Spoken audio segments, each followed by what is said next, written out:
Le mec, c'est le sous Frank Sinatra. Le mec, il a dû danser sur la tombe de Frank Sinatra.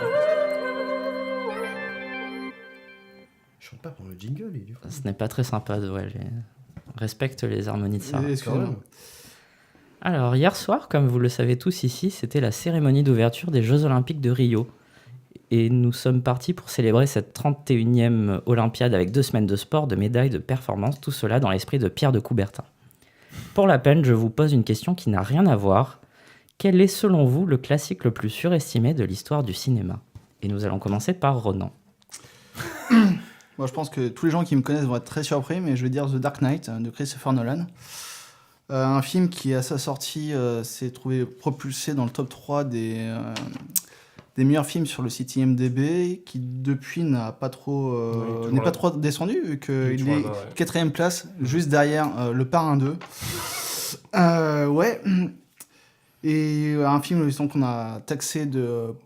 c'est genre le premier blockbuster intelligent, blockbuster d'auteur, alors que c'est juste un film où pendant 2 heures, des personnages répètent à l'infini les mêmes mots, pour que le public, apparemment trop con pour comprendre, comprenne bien le truc. On l'a qualifié de Michael Mann. Je suis loin d'être le premier fan de Michael Mann, mais j'ai un peu de peine pour lui.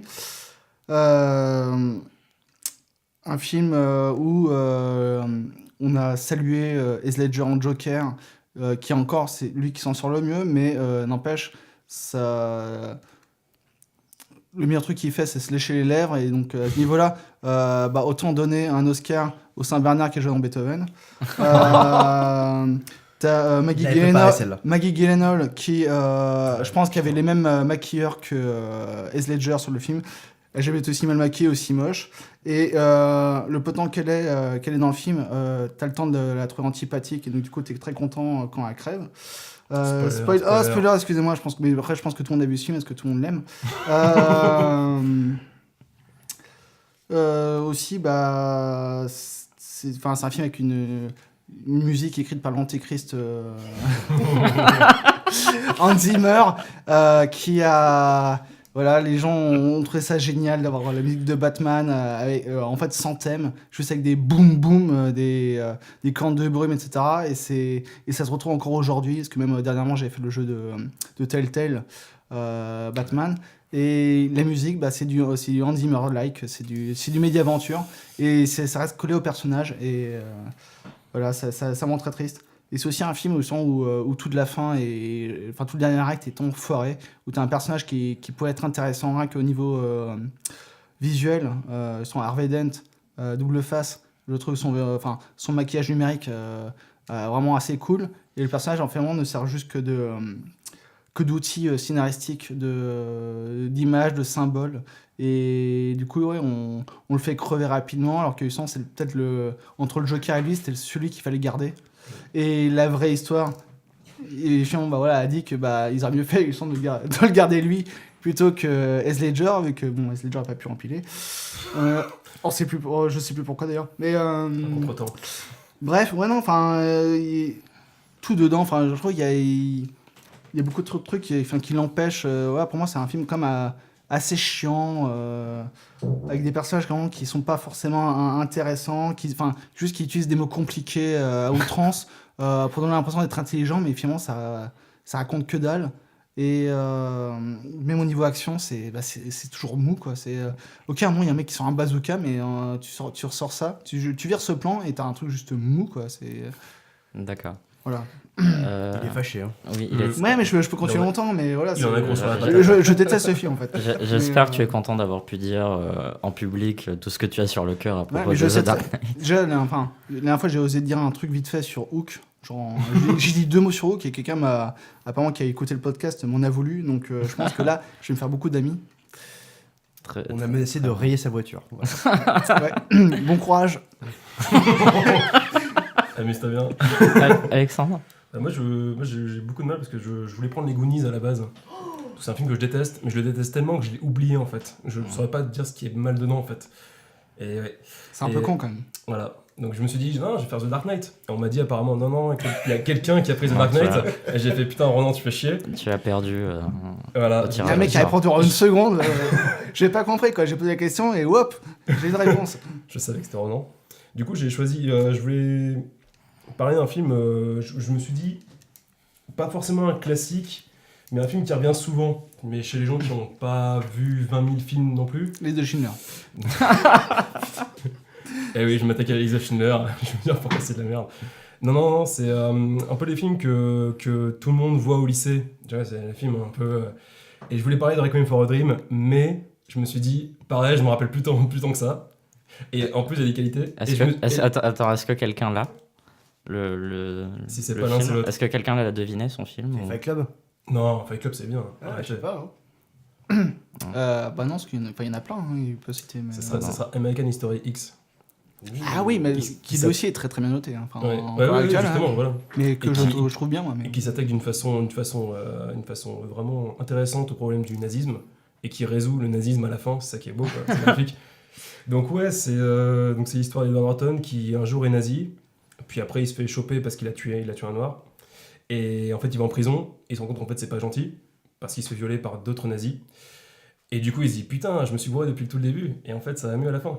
Et je trouve que c'est un enfer, enfin poétiquement, parce que tu te dis que en fait, il suffit juste d'aller en tôle et de se faire violer dans les douches pour, en fait, ça va mieux, tu vois. Excuse-moi, ça va pas mieux à la fin, je crois.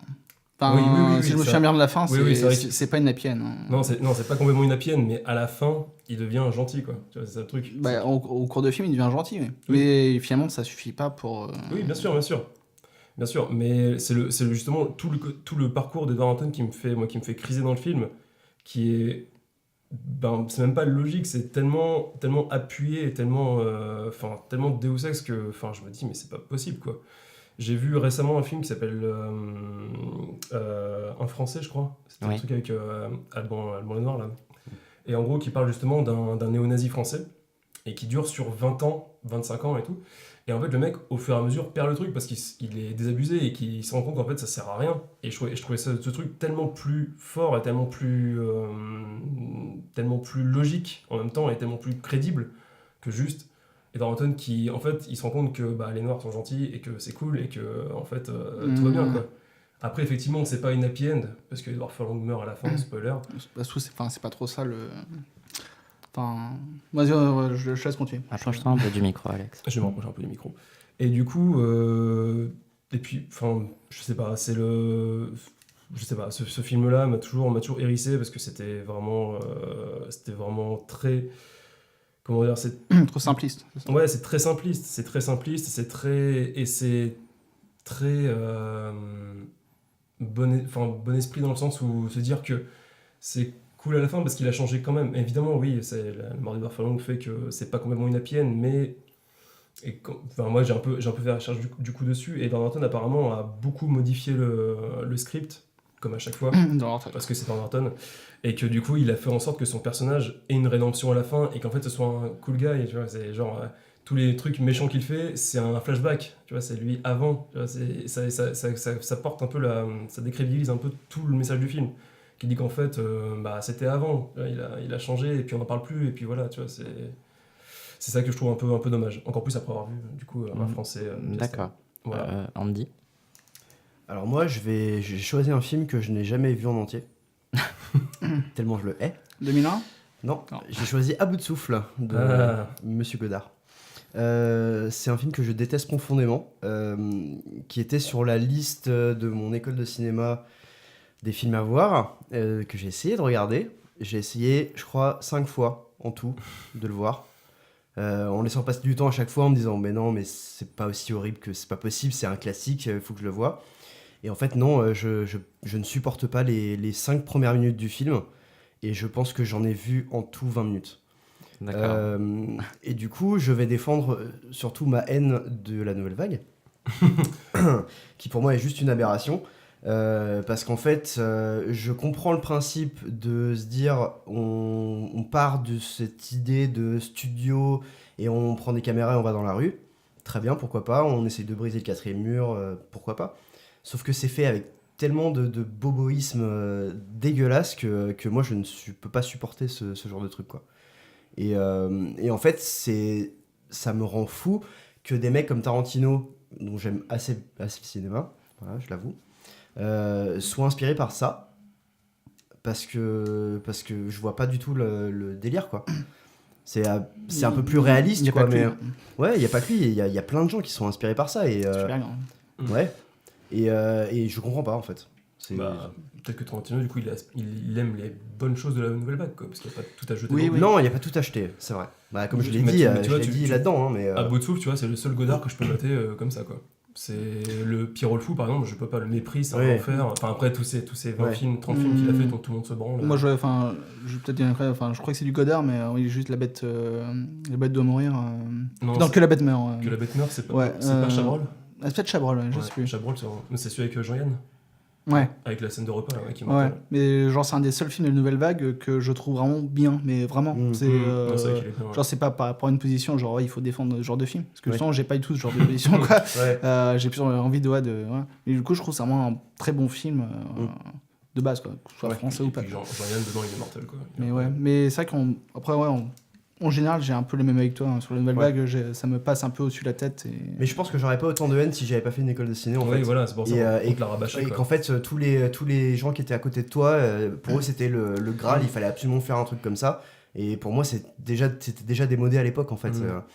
Même si c'était une innovation, pour moi, c'était une narration qui n'a pas lieu d'être, quoi. Moi, je pense vraiment, dans l'école où j'étais, ils nous ont montré justement Pierrot le Fou, ils nous ont dit matez Pierrot le Fou.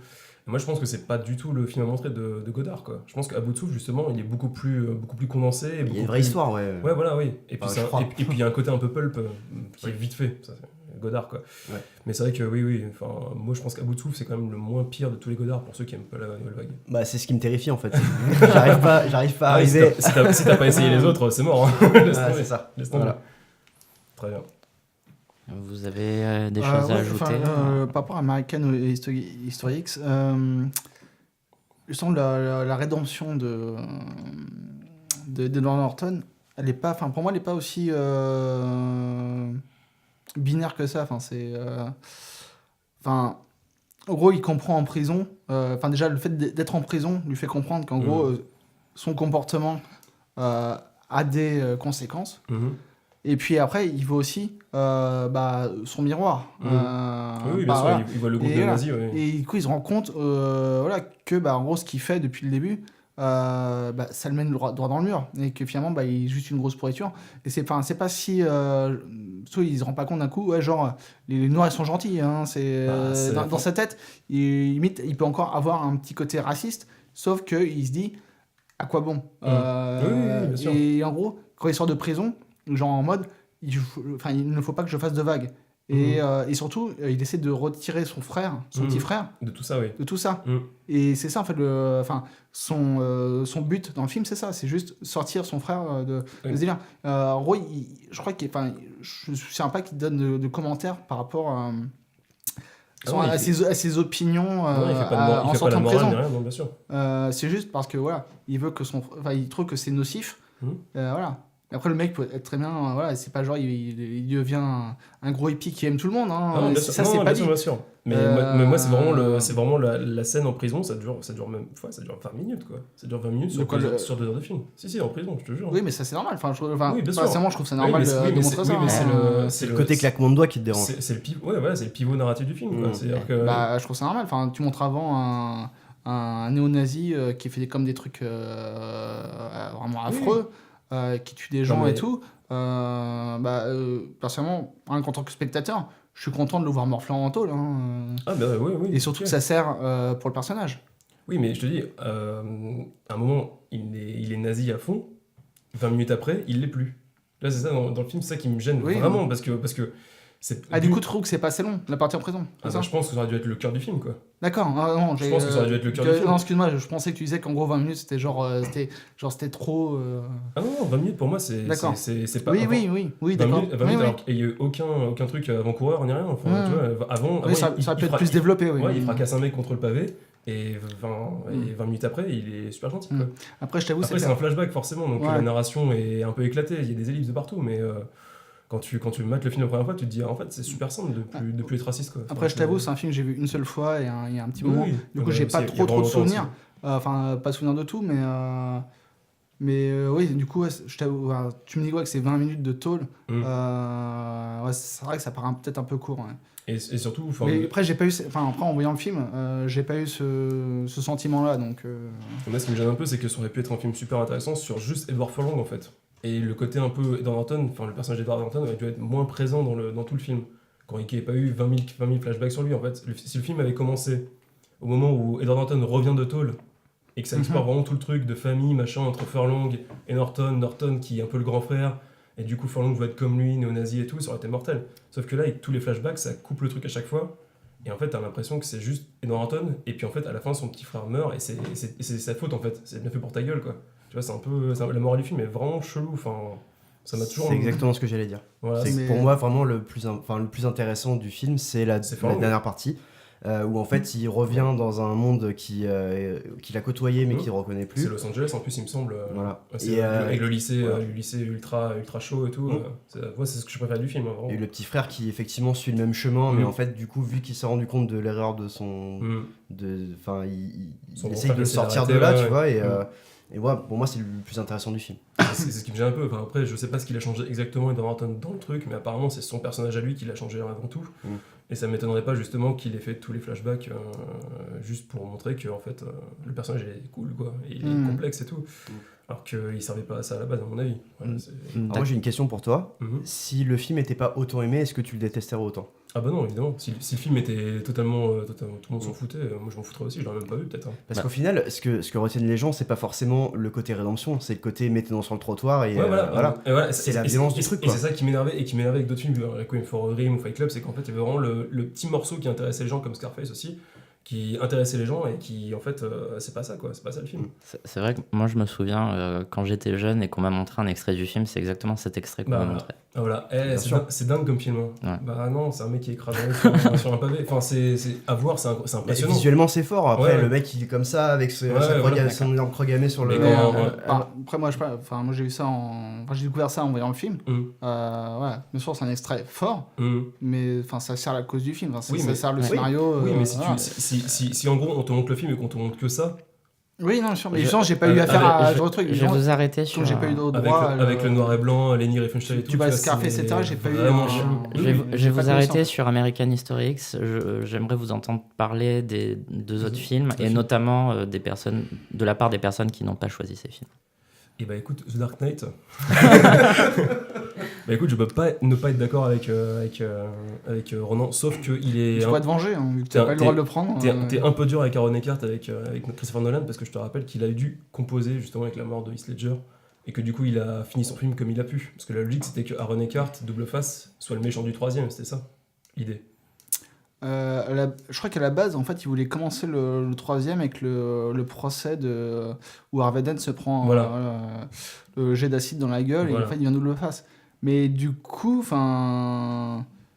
veux dire, Heath Ledger, il est mort vraiment, mais il est mort à la limite à la post-prod, non Ouais, c'est ça. C'est ce qui me semblait. Ouais. Et du coup, ça n'a pas eu d'incidence réelle sur le tournage.